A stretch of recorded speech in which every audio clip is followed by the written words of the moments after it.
నర్సరావుపేట మాజీ ఎమ్మెల్యే గోపిరెడ్డి శ్రీనివాస్ రెడ్డి మరికొందరు ఆయన అనుచరులపై పోలీసులకు ఫిర్యాదు అందింది.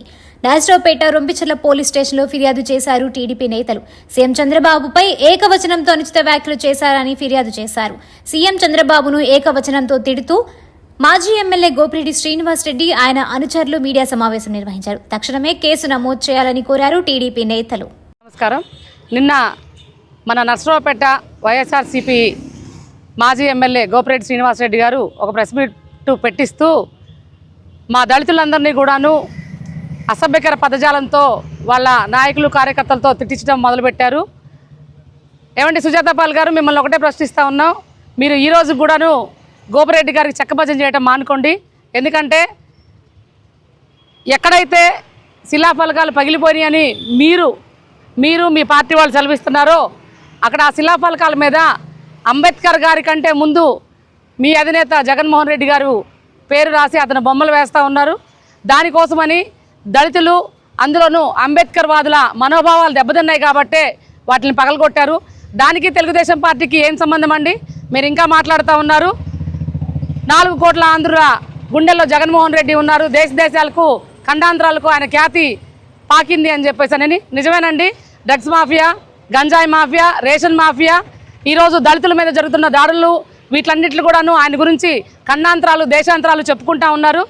సుజాత పాల్ గారు, మేము మీకు ఒకటే హెచ్చరిక. గోపిరెడ్డి శ్రీనివాసరెడ్డి గారు నిన్న ఆయన ఆనందం కోసం వాళ్ళ కేడర్ చేత మాట్లాడించిన మాటలు చాలా దుబుత్సాకరంగా ఉన్నాయి.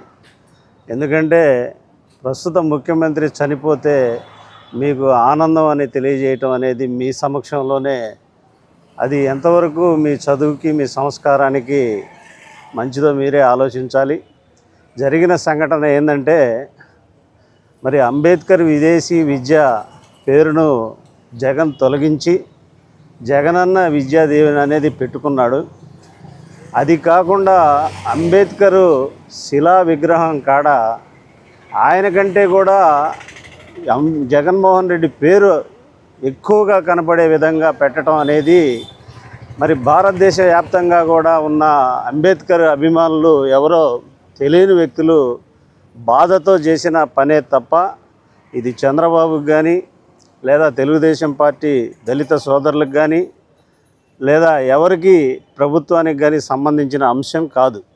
ఎవరో అంబేద్కర్ గారిని చిన్న చూపు చూస్తున్నాడు అనే ఉద్దేశంతో చేసిన పనే తప్ప ఇది తెలుగుదేశం పార్టీకి సంబంధించింది కాదు. ఇది మీకు బాహాటంగా తెలుసు. మీకు ఎందుకు తెలుసు అంటే, అంబేద్కర్ని చిన్న చూపు చూడబట్టే ఈరోజు పోయిన ఎన్నికల్లో మరి దళితులందరూ కూడా మీకు దూరం అయ్యారు. ఆ సంగతిని గుర్తుపెట్టుకోండి. మనం చదువుకున్న చదువుకి మనం న్యాయబద్ధంగా బతకాలి, సంస్కారవంతంగా ఉండాలి అనేది ఒకసారి మీరు కూడా ఆలోచించాలి. మీ సమక్షంలో విచ్చలవిడిగా నోరు అదుపు తప్పుకొని మాట్లాడటం అనేది చాలా తీవ్రమైన అభ్యంతరకరంగా ఉందని ఈ సందర్భంగా మేము ఖండిస్తూ ఉన్నాం.